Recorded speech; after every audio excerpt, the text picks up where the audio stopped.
So what I was using before is the impact driver to remove the lug nuts, and this is just to like mainly to, you know, do screws and stuff and small stuff, but it removes lug nuts. And then here we go. This is 1400 foot-pounds impact half-inch, and I still got the 1.5 battery only in it. So let's see.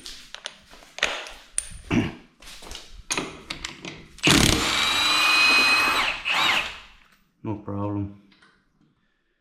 Okay, so this one is the M18 fuel. This one isn't even the fuel model, and it still did the lug nuts no problem.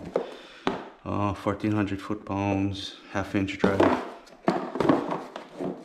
impact.